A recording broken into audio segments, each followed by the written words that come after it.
Graça e paz, amém, irmãos? Vamos abrir as nossas Bíblias no profeta Joel.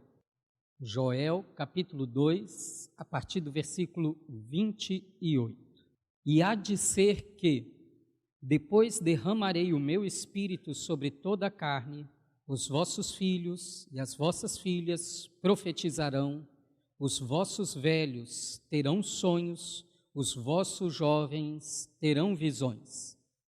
E também sobre os servos e sobre as servas, naqueles dias derramarei o meu espírito, e mostrarei prodígios no céu e na terra, sangue e fogo e colunas de fumaça. E o sol se converterá em trevas e a lua em sangue, antes que venha o grande e terrível dia do Senhor.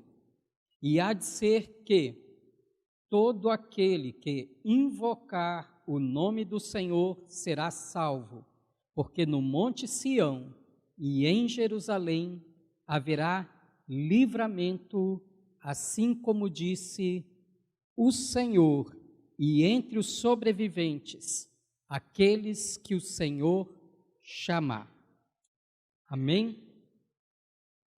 Nós estamos vendo sobre o Pentecostes aqui no livro de Joel, porque logo após o acontecimento do Pentecostes, Pedro se levanta junto com os 11 apóstolos e ele vai dizer àquelas pessoas que estão em Jerusalém, atônitas, vendo toda aquela cena, cada um ouvindo, eles glorificando a Deus na sua própria língua, né, e pensando, não são esses varões galileus? E como os ouvimos, cada um a falar na nossa própria língua as grandezas de Deus. Então Pedro diz o seguinte, que isso que eles estão vendo é o que o profeta Joel disse. E então ele vai citar essa profecia aqui do capítulo 2 de Joel. Eu confesso que semana passada eu terminei assim um pouco frustrado, porque eu queria passar rápido por Joel e voltar para Atos. Mas eu entendi, que eu estava resistindo o Espírito. Ele quer que a gente pare aqui em Joel. Porque se nós entendermos bem, irmãos, o contexto aqui de Joel, nós vamos entender bem, sobre o derramar do Espírito sobre os nossos dias. Amém? Então vamos lá. Nós vimos que o nome de Joel significa o Senhor é Deus. E é um nome que declara firmemente o monoteísmo, é uma declaração contra a idolatria, é uma declaração em que nós devemos parar e meditar se nós temos tratado o Senhor como o único e verdadeiro Deus. Se nós não temos orado, se nós não temos reunido, congregado, tratando as coisas de Deus de forma banal, sem a devida importância. Esse, irmãos, é um grande risco que nós temos, é nos ajuntarmos e pegarmos tratando coisas santas como se fossem comuns. Nós perdemos muitas vezes a noção do sagrado. Nós perdemos muitas vezes a noção de que nós não estamos diante de qualquer um. Ele é o Criador dos céus e a terra. Ele é o único e verdadeiro Deus. Não há outro além dele. Estamos juntos, irmãos? Vimos que um judeu, quando ele vai orar, ele pratica uma coisa chamada kavaná. Ele não vem e apressadamente abre a sua boca. Ele aquieta. Ele espera. Ele deixa o seu coração ser cheio da ideia de que ele está diante do Senhor, o único e verdadeiro Deus, para depois ele poder abrir a sua boca e começar a orar. Amém? Nós vimos que o tema do livro de Joel é o dia do Senhor. Aqui no capítulo 1, versículo 15, diz: ai do dia, porque o dia do Senhor está perto. Capítulo 2, eu vou ler todas as referências, versículos 1 e 2. Tocai a trombeta em Sião e clamai em voz alta, no meu santo monte. Tremam todos os moradores da terra, porque o dia do Senhor vem, já está perto. Dia de trevas e de escuridão, dias de e densas trevas, como a alva espalhada sobre os montes, povo grande e poderoso, o qual nunca houve desde o tempo antigo, nem depois dele haverá, pelos anos adiante, de geração em geração. Versículo 11 do capítulo 2. E o Senhor levantará a sua voz diante do seu exército, porque muitíssimo grande é o seu arraial, porque poderoso é, executando a sua palavra, porque o dia do Senhor é grande e muito terrível, e quem o poderá suportar? Versículo 31. E o sol se converterá em trevas, e a lua em sangue, antes que venha o grande e terrível dia do Senhor. Capítulo 3, versículo 14. Multidões no vale da decisão, porque o dia do Senhor está perto, no vale da decisão. Versículo 18. E há de ser que, naquele dia, os montes destilarão mosto, e os outeiros manarão leite, e todos os rios de Judá estarão cheios de águas, e sairá uma fonte da casa do Senhor, e regará o vale de Sitim. Amém, irmãos? Esse último versículo é muito importante, porque ele está nos mostrando duas coisas. Primeira coisa, o dia do Senhor será um dia terrível para aqueles que estiverem nas suas iniquidades. Mas ele será um dia glorioso para aqueles que estiverem na aliança em Cristo Jesus. Amém? Estamos juntos? Então, todas as referências que nós vimos anteriores estão falando do grande e terrível dia, mas na última menção do dia do Senhor no livro, está dizendo quão maravilhoso isso será para Judá. Que este dia, para Judá, não por causa de quem ela é, mas por causa da oportunidade de conserto que o Senhor está dando, será um dia glorioso, será um dia de abundância, será um dia de rios, será um dia em que a bênção do Senhor será estabelecida para sempre. Amém? Eu quero ver hoje sobre quando o livro de Joel foi escrito. E esse é um ponto muito importante para nós. E vocês vão ver no livro de Joel que não existe nenhuma menção de quando ele foi escrito. Não fala nome de rei.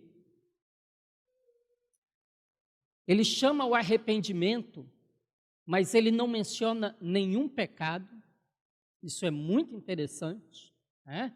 A maioria dos profetas vai mencionar pecados específicos. Não tem pecado mencionado aqui. Ele não vai mencionar nenhum. Mas ele chama ao arrependimento. E eu creio que se você perguntar assim, ou se alguém perguntasse para ele, mas arrepender de quê, Joel? Eu creio que a resposta dele seria, leia os profetas e você vai saber do que você precisa se arrepender.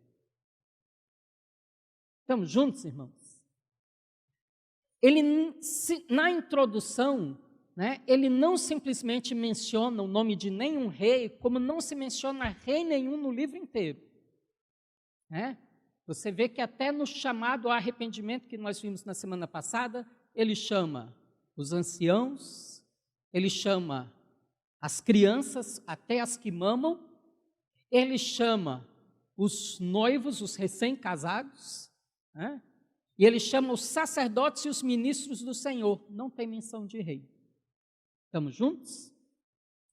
E eu queria que você abrisse sua Bíblia, então, lá em Mateus, capítulo 1, nós temos aqui a genealogia do Senhor, e ele vai apresentar aqui os reis, porque ele está mostrando que Jesus é da descendência real de Davi.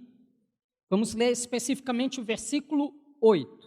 Versículo 8 diz assim: E Asa gerou a Josafá, Josafá gerou a Jorão, e Jorão gerou a Uzias. Amém? Só que, irmãos, se nós olharmos bem essa genealogia, nós vamos ver que está faltando o nome de alguns reis aí. Porque Jorão, na verdade, gerou a Acasias. Acasias gerou a Joás. Né? E depois é que veio Urias. Depois você pode dar uma olhada aí. Uzias, perdão, troquei. Né? Depois você pode dar uma olhada aí no seu livro, na sua Bíblia, no livro de 2 Reis, você vai poder olhar essa genealogia direitinho. Por que esses reis não estão mencionados aí? Porque estas são gerações perdidas para Deus. Essas foram gerações de reis que não contaram para Deus. Irmãos, eu creio que já aqui existe um ponto muito importante para a gente ponderar. Se a nossa vida tem contado diante do Senhor, ou se a nossa vida, irmãos, não tem acrescido nada para o Senhor. Nós precisamos parar e pensar muito nisso aqui. A profecia do derramamento do Espírito Santo foi dada a uma geração que não contou para Deus. Não havia o governo de Deus estabelecido naquela geração. Estamos juntos, irmãos? O que essa geração não contou para Deus? Depois você vai olhar lá no livro de 2 Reis, capítulo 11, capítulo 12. Se você quiser até abrir lá para você dar uma folheada, você pode abrir, para nós ganharmos tempo, que eu não quero ficar aqui o tempo todo. Né? Eu vou contar essa história. O que está acontecendo em 2 Reis, capítulo 11, capítulo 12? Acabe e Jezabel estão governando no reino do norte em Israel, certo? Acabe o rei, Jezabel sua esposa. É muito importante a gente entender que Acabe estabeleceu a idolatria. Amém? Ele se casou com Jezabel, Jezabel adorava a Baal. E ela estabeleceu templos para adoração a Baal, ela sustentava os profetas de Baal. É a época que nós temos Elias como profeta em Israel, seu sucessor Eliseu. E no reino do sul, Judá, nós temos esse rei aqui mencionado, que é o rei Josafá. Josafá é um rei que em praticamente tudo ele agradou o Senhor. Mas no fim do seu reinado, ele decidiu fazer aliança com Acabe. E ele pega uma filha de Acabe, chamada Atalia, e ele casa o seu filho, Jeorão, com Atalia. Estamos juntos? Irmãos, Atalia foi muito bem discipulada por sua mãe Jezabel. E ela está trabalhando para trazer os costumes pagãos para dentro de Judá. Você acompanhando aí em 2 Reis, capítulo 11 e 12, você vai ver que a primeira coisa que Atalia consegue, assim que Jeorão é feito rei, ele mata todos os seus irmãos. Porque esse foi um costume que entrou em Israel com a linhagem de Acabe. Né? E Onri, seu pai, né? Começou essa dinastia. Jeorão morre e o filho de Atalia vai governar. O nome dele é Acasias. Reinou pouco tempo, irmãos. Se não me falha a memória, só 1 ano. E ele sai aí na guerra, junto com o filho de Acabe, e morre. Quando Atalia sabe que o filho dela está morto, o que ela manda fazer imediatamente? Ela manda matar todos os filhos do rei. Todos os descendentes de Davi. Estamos juntos? Nós precisamos entender que, sabe o que está acontecendo aqui? É uma ação satânica para impedir a vinda do Messias. É isso que Satanás está tentando orquestrar com essa linhagem de Acabe, Jezabel e Atalia. O negócio dele não era ficar lá em Israel. Ele conseguiu pôr alguém lá dentro da linhagem de Davi para tentar destruir aquela descendência. Estamos juntos, irmãos? E ele quase conseguiu. Havia uma mulher chamada Jeozeba. Bonito nome, né? Jeozeba. Jeozeba era irmã do rei Acasias. Não era filha de Atalia. E ela consegue entrar nos aposentos onde estão os filhos do rei e ela salva um sobrinho chamado Joás, que devia ter no máximo 1 ano de idade.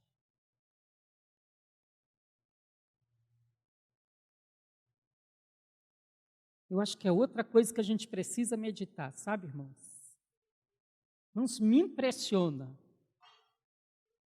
o poder que Deus deu às mulheres de entrar em lugares que nenhum homem consegue entrar. Mas acho que se qualquer homem tentasse salvar esse menino, não ia dar certo. Ele não ia ter acesso. Ele ia levantar desconfianças. Talvez não fosse saber nem direito quem ia resgatar. Mas Jeozeba, aquela mulher, entra lá e resgata esse menino. Graças a esse ato de coragem de Jeozeba, a linhagem de Davi foi salva para que viesse o Messias. Estamos juntos, irmãos? É muito bom a gente estar num livro de um profeta. Né? Sabe por quê, irmãos? Na Bíblia, a gente não separa profecia de história. Essa é uma das marcas exclusivas do povo de Deus. Se você for estudar as histórias das religiões, de qualquer coisa que existia na época, os escritos religiosos, as ditas profecias das outras religiões, elas são frutos de especulação, de divagação, de filosofias. Mas o Deus da Bíblia, o único e verdadeiro Deus, ele se revela na história. Nós, quando estudamos o Antigo Testamento, a gente divide lá, né, os livros históricos. Mas é muito interessante que quando você estuda, né, na forma judaica, eles não apresentam esses são os livros históricos, eles são os antigos profetas, os primeiros profetas. Porque não se separa história de profecia. Deus é o Deus que se revela na história. É por isso que aqui na Bíblia nós temos muita biografia. Porque quando os homens inspirados por Deus estão registrando a história, eles não querem que você pegue a história, um fato. Que você tenha um conhecimento de algo que aconteceu. Não. Ele quer que vocês enxerguem a revelação de Deus nessa história. Ele está registrando a história para nós vermos uma coisa: Deus é soberano. E Deus dirige a história. E Ele dirige para um propósito. Ele está coordenando todas as coisas. E não é só a história do povo de Deus. Mas aqui, já propriamente, entrando no livro de Joel, onde nós vemos uma decadência do povo de Deus e as profecias dele já preparando para o tempo dos gentios, o Senhor também vai se revelar como o Senhor de todos os povos. Ele trabalha em Israel e ele trabalha em outras nações, porque ele está administrando os tempos, com o fim de culminar em um propósito. Esse propósito é chamado o Reino de Deus. Estamos juntos, irmãos? O Reino do Senhor e do seu Cristo. Quando você lê a história, você precisa enxergar o espírito profético, porque é isso de fato que os escritores queriam destacar. Não quero que você enxergue um fato, enxerga o Senhor que está se movendo e coordenando todas estas coisas. De fato, isso é um ponto muito exclusivo de profecia na Bíblia, irmãos. Ela tem um elemento, sim, de predizer o futuro, mas ela não se restringe a isso. Ela é muito mais ampla que isso. Ela mostra o que Deus fez na história, como Deus se revelou. É por isso que o capítulo 1 de Joel está falando do julgamento que Deus já fez. Está dizendo, o Senhor já julgou Judá com uma praga de gafanhotos. Assim como ele virou e já disse, lá em Deuteronômio, que se o povo não ouvisse a voz dele, ele enviaria mesmo a praga de gafanhotos. Assim como ele julgou o Egito com uma praga de gafanhotos. Então a profecia pega um elemento do passado e fala assim, não é coisa simples que aconteceu. As coisas não estão acontecendo à solta. Ele está dirigindo. Ele está demonstrando o seu caráter. Ele está demonstrando a sua santidade. Ele está demonstrando o seu juízo. E ele fez, sabe por quê? Porque ele quer prenunciar algo. O dia do Senhor virá. É por isso que o salmista diz, ensina-me a contar os meus dias, de tal forma que eu alcance coração sábio. Está dizendo, olha para trás, olha para a história, olha para a sua história, olha para a história das nações, olha para as biografias bíblicas, e você verá o Senhor. Ele verá a forma dele dirigir, dele fazer, dele estabelecer, dele aprovar e dele reprovar. Você vai ver o que é quando ele abre a porta e quando ele fecha a porta. E você vai entender que ele dirige todas as coisas para o seu eterno propósito. Se alinhe ao propósito de Deus. Responda ao mover de Deus na terra. Reconheça o que ele está fazendo agora. Estamos juntos, irmãos? Então o espírito da profecia é muito forte nesse sentido.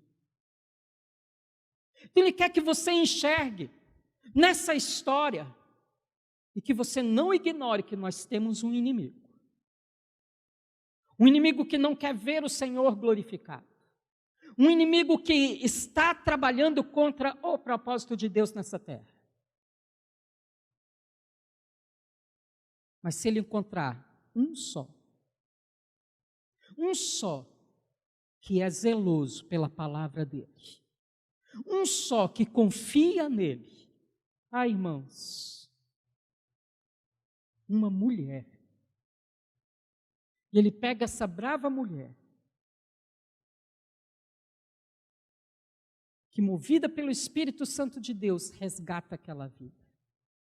Eu creio, irmãos, que isso também fala muito do trabalhar do Espírito Santo em nossas vidas.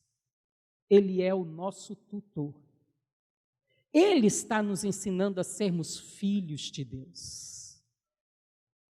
Irmãos, nós precisamos reconhecer na nossa história todas as astutas ciladas do diabo para impedir que nós vivamos para o propósito de Deus. para nos roubar de Cristo,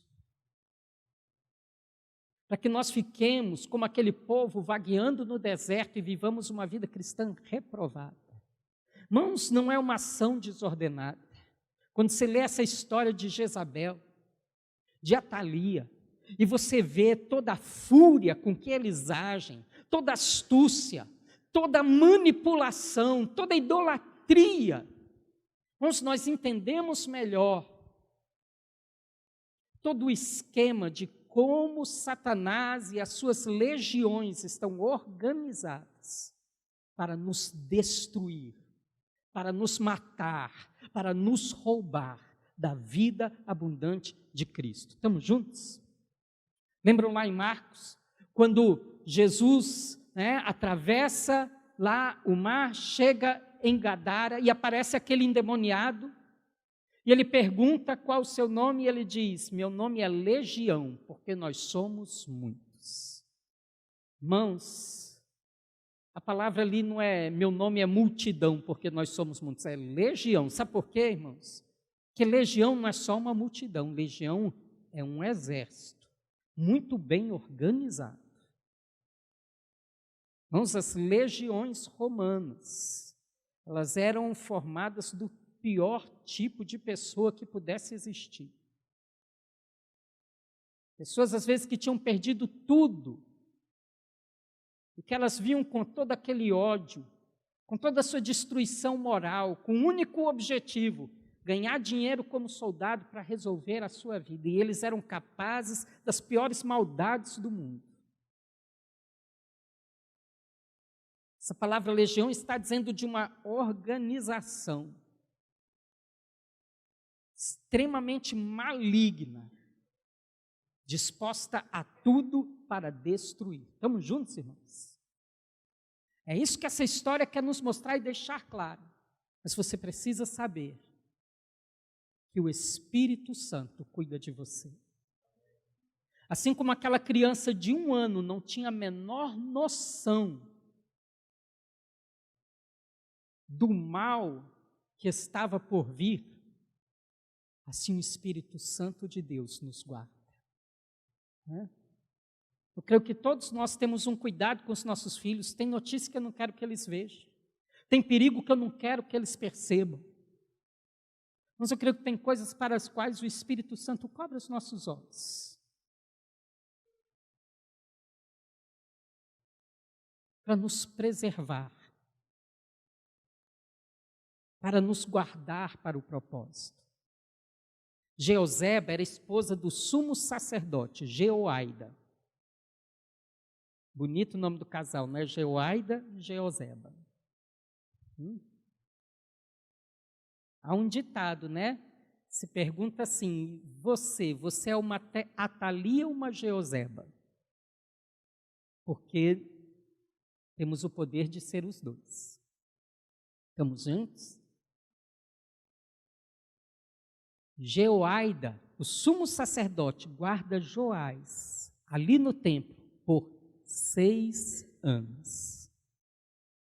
Irmãos, eu creio que isso fala desse agir do Espírito Santo de Deus, que nos mantém escondidos, guardados.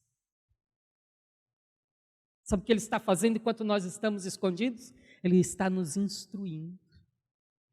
Ele está ministrando sobre nós. Nesses 6 anos, Atalia está lá, como regente, fazendo tudo do jeito que ela quer.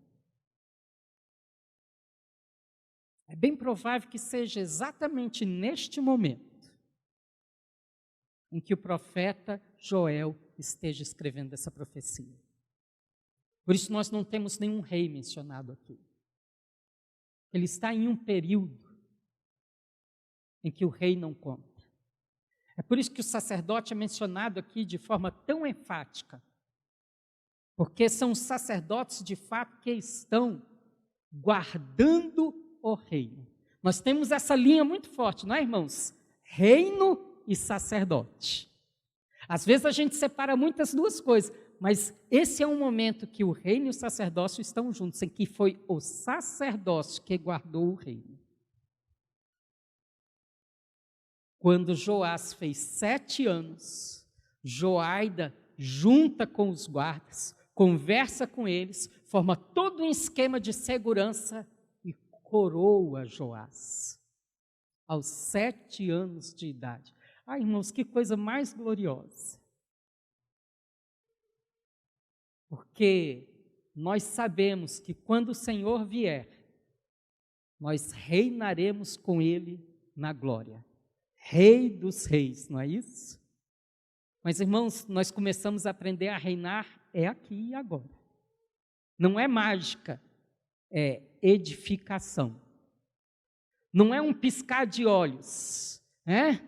Eu acho que a gente tem, às vezes, uma noção mágica das coisas.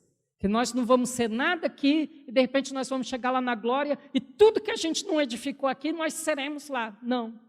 Nós começamos a edificar aqui, a construir aqui, irmãos. Nós aprendemos aqui.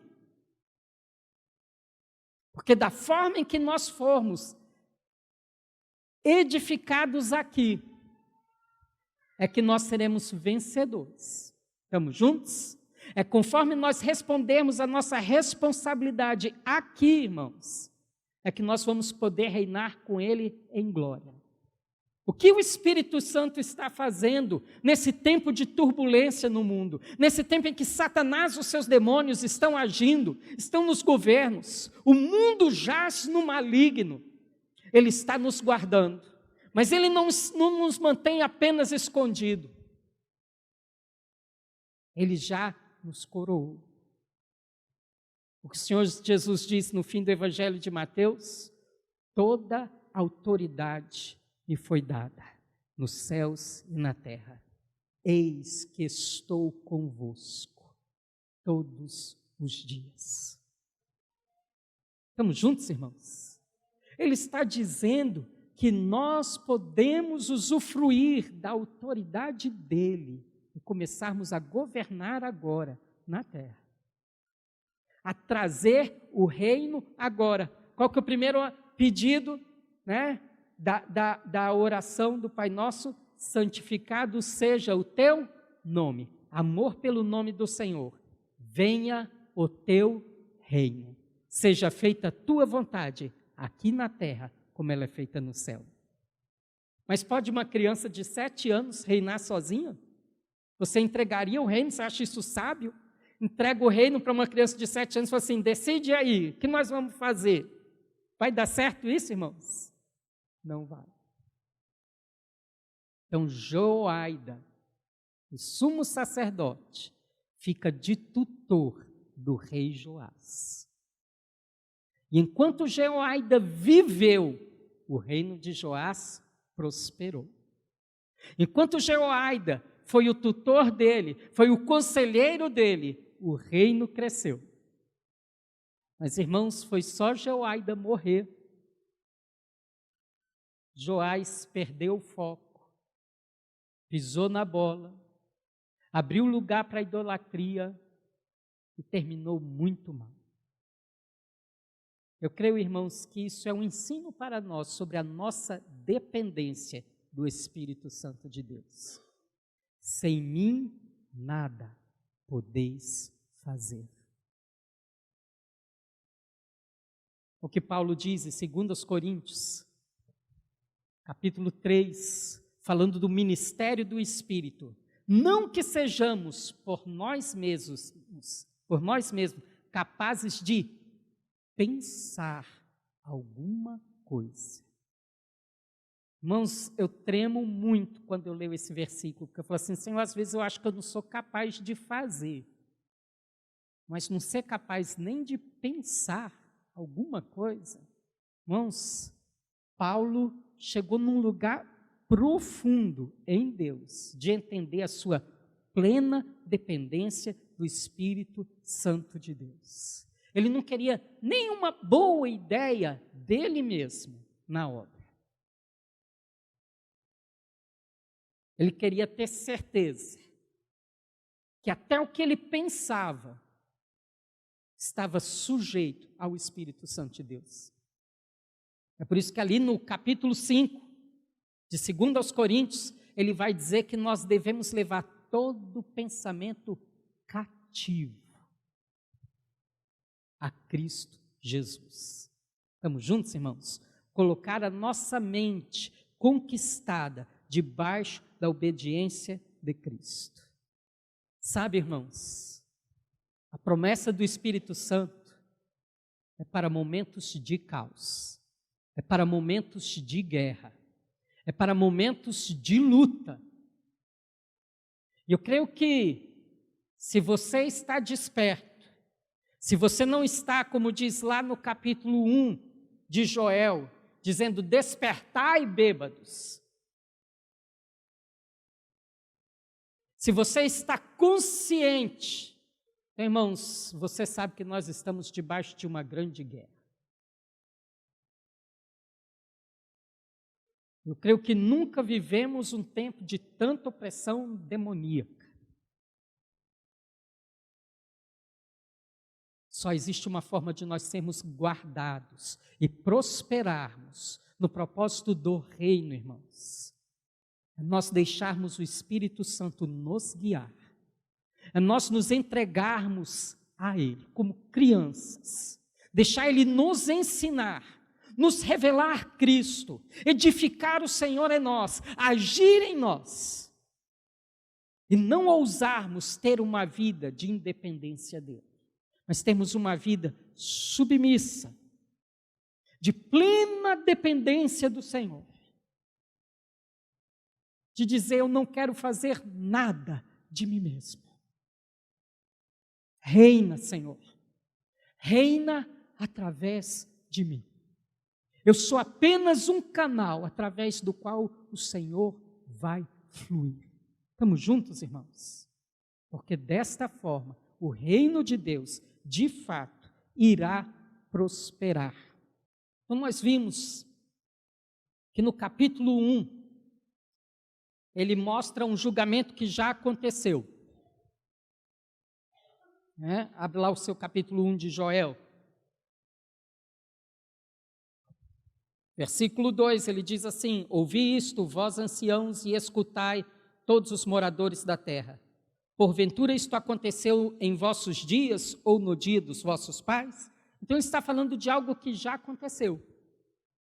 Então ele vai falar de uma invasão de gafanhotos no passado. Está ressaltado aí no versículo 4. Ele vai falar de uma seca que teve também no passado, ressaltada no versículo 12. A vide se secou, a figueira se murchou, a romeira também, a palmeira e a macieira. Todas as árvores do campo se secaram, já não há alegria entre os filhos dos homens. Ali também, a partir do versículo 17, as sementes apodreceram debaixo dos seus torrões, os celeiros foram assolados, os armazéns derrubados, porque secou o trigo. E aí ele continua até o versículo 20, falando dessa seca. O que é essa seca e essa invasão que aconteceu no passado? Um julgamento de Deus sobre o pecado do povo de Judá. Mas o que ele quer que eles enxerguem, isso é um prenúncio que o dia do Senhor virá. O culto cessou, porque não havia ofertas.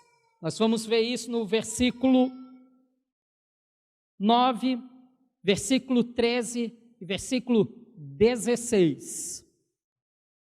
Vou ler o 13 aqui. Cingivos e lamentai-vos, sacerdotes, gemei, ministros do altar, entrai e passai a noite vestidos de saco, ministros do meu Deus, porque a oferta de alimentos e a libação foram cortadas da casa do vosso Deus.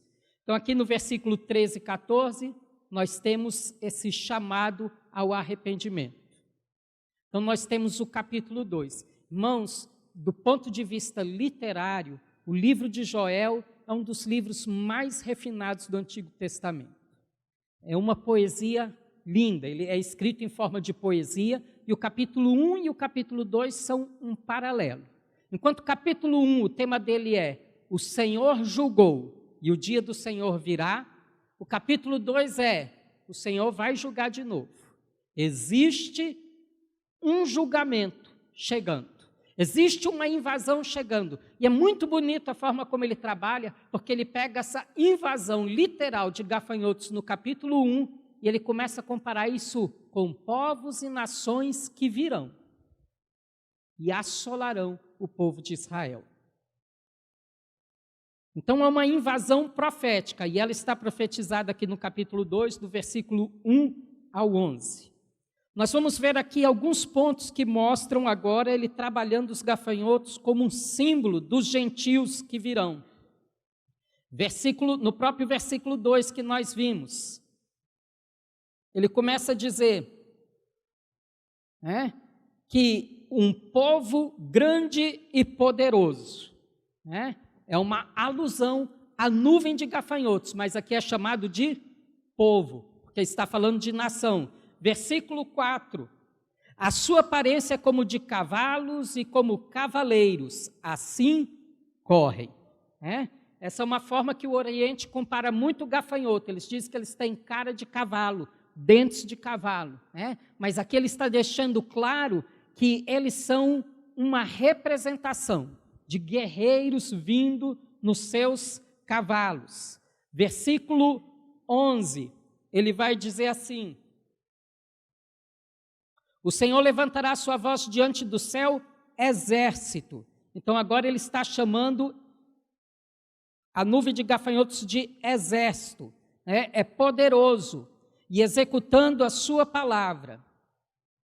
Nós vemos também aqui no chamado de arrependimento, irmãos, sinais de que nós estamos falando dos gentios e não de gafanhotos. Versículo 19, respondendo, disse ao seu povo: eis que vos envio o trigo, mosto e o azeite, e deles sereis fartos, e vos não entregarei mais a vergonha entre os gentios. Aqui no versículo 20 também, que diz assim: moverei para longe de vós o exército do norte. Amém?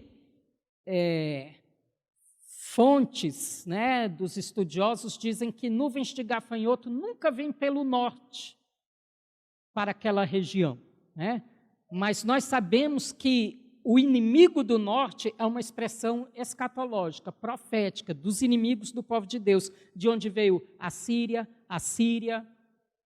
a Babilônia, e ela é um termo que vai até Apocalipse, o mal que vem do norte, porque ele está falando de povos. Estamos juntos, irmãos?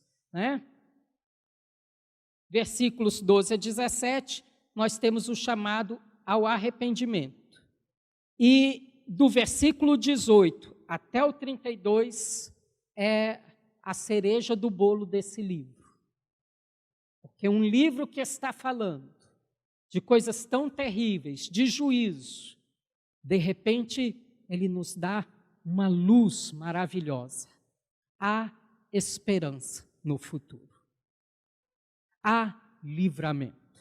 Existe um caminho para esse livramento, é o arrependimento. Versículo 12 diz: ainda assim, agora mesmo. Irmãos, na última hora, você pode se arrepender e ter sua sentença mudada. Por que o Senhor usa essa expressão? Porque Ele não quer que nós sejamos indiferentes. Ele não quer que nós sejamos passivos. Vou dar exemplos negativos de passividade diante de um anúncio do Senhor de punição. Nós temos o exemplo negativo do sacerdote Eli.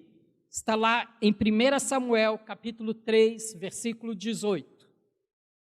Um profeta vem para Eli e diz que o Senhor está desagradado, como ele desonra ele, deixando os seus filhos fazerem o mal que eles fazem. Depois, Samuel, na primeira palavra profética que ele recebe, ele vai lá para Eli e diz a destruição que acontecerá por causa da passividade dele diante dos seus filhos. Ele honrou mais os filhos do que a Deus. Qual é a reação de Eli? Essa palavra é de Deus. Faça o Senhor como Ele quiser. Irmãos, Ele aceita a punição, mas não existe um chorar, não existe um clamar, Não existe um suplicar, Deus, muda a minha sorte. Meu Deus, eu quero ser aprovado, eu quero responder. Não, simplesmente, se o Senhor quer assim, o que eu posso fazer? Né? Nós temos também o exemplo negativo do rei Ezequias, em 2 Reis, capítulo 20, versículo 19. O rei Ezequias mostra os seus tesouros para os enviados da Babilônia. Isaías conversa com ele, quando ele diz que mostrou tudo, Isaías falou assim, o que você fez é muito mal. Mas é o seguinte, não nos seus dias, no dia dos seus filhos, tudo isso aqui vai ser destruído. Os próprios babilônios que vão vir aqui vão tomar tudo. Sabe o que o rei Ezequias diz? Boa é esta palavra. Nos meus dias haverá paz e segurança. Boa é essa palavra, irmãos? Irmãos, eu creio aqui que todo mundo que é pai tem um sentimento hoje. Meu Senhor, tem misericórdia dos meus filhos, porque pôr filho no mundo hoje é um ato de fé e profunda coragem, porque esse mundo está terrível. Acho que todo mundo tem essa sensação, não é? Acho que todo mundo tem essa sensação, Senhor, preserva o meu filho da geração perversa. Um pai dizendo, boa essa palavra, que a destruição não vai vir nos meus dias, vai vir no dia dos meus filhos. Muito boa essa palavra, gostei, ufa. Pelo menos no meu tempo é paz e segurança. Isso é bom, irmãos. Lembra do porquê é chamado no arrependimento os filhos, até os que mamam?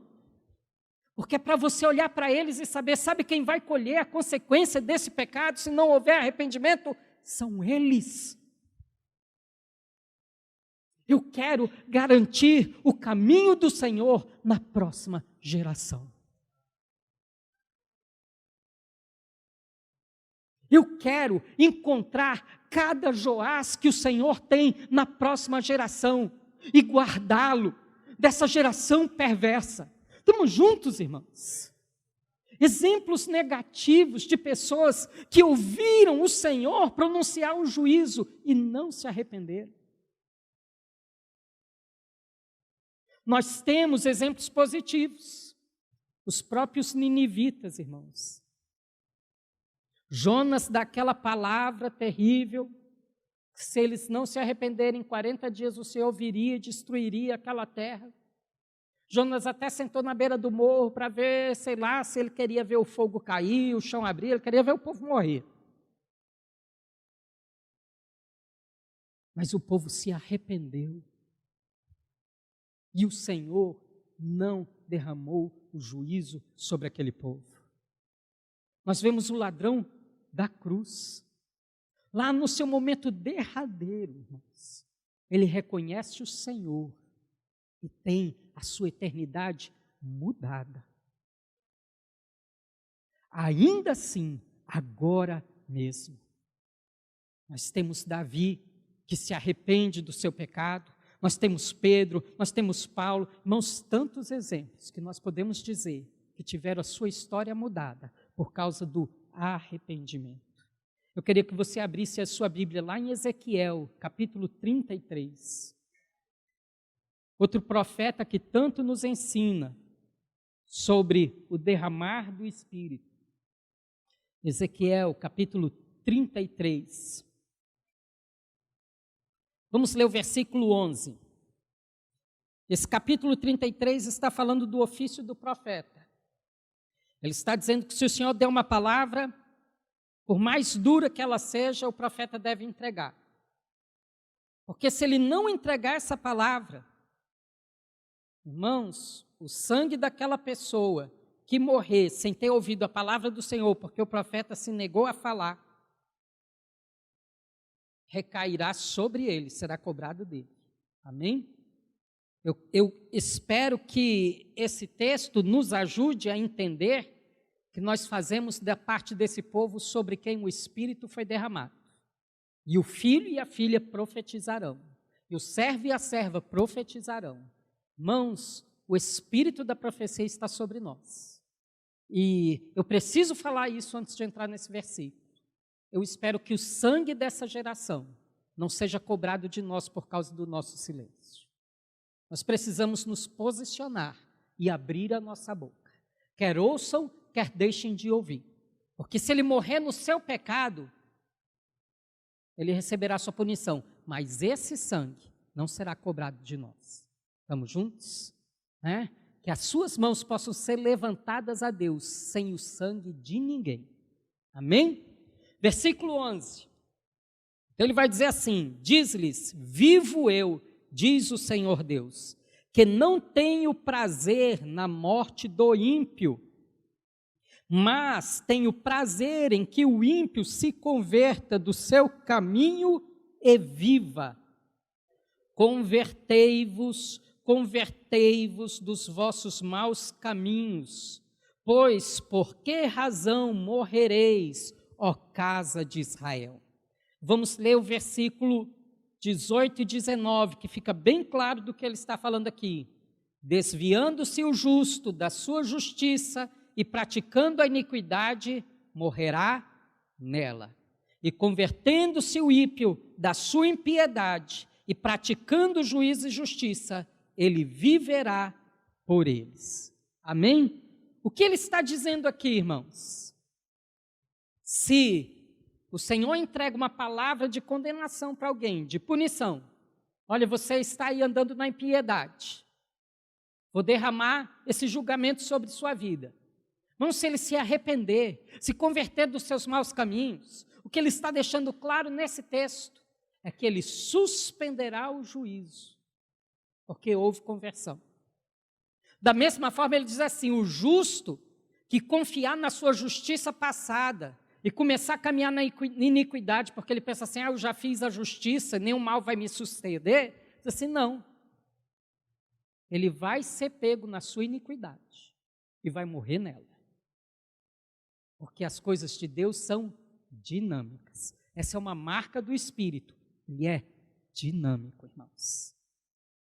Não é viver do maná de ontem, do que aconteceu hoje. É responder hoje para Deus. Inclusive esse, ainda assim, agora mesmo, fala, irmãos, da urgência. O tempo de Deus se chama hoje. Hebreus, capítulo 3, versículo 7, hoje. Hoje, se ouvirdes a sua voz, não endureçais os vossos corações. Irmãos, a parábola das 10 virgens precisa estar no nosso coração.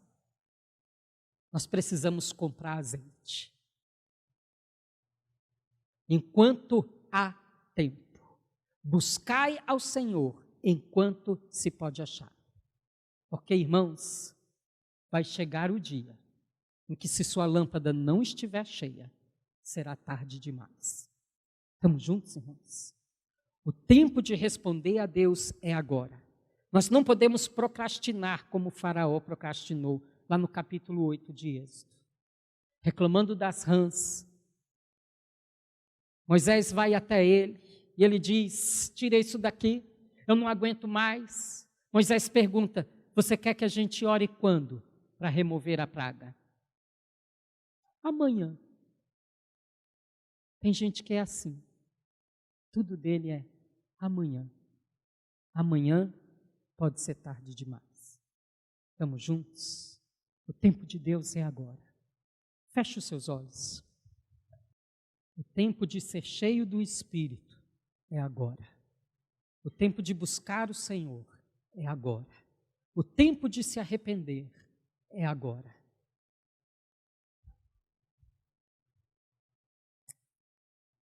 Pai, em nome de Jesus, nós nos apresentamos a Ti. Nós declaramos, Senhor, que nós reconhecemos que vivemos em um tempo debaixo de tanta opressão maligna, tanto mover maligno contra o Senhor, contra a Tua igreja, Pai.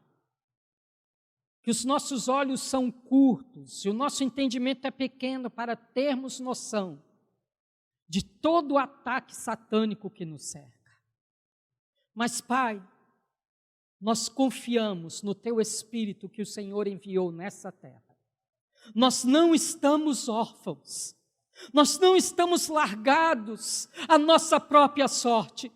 O Senhor nos deu o outro Consolador, O Senhor nos deu aquele que nos ampara e que cuida de nós e que nos guia a toda a verdade. Senhor, nós clamamos a Ti, socorre-nos. Nós nos entregamos a Ti, socorre-nos.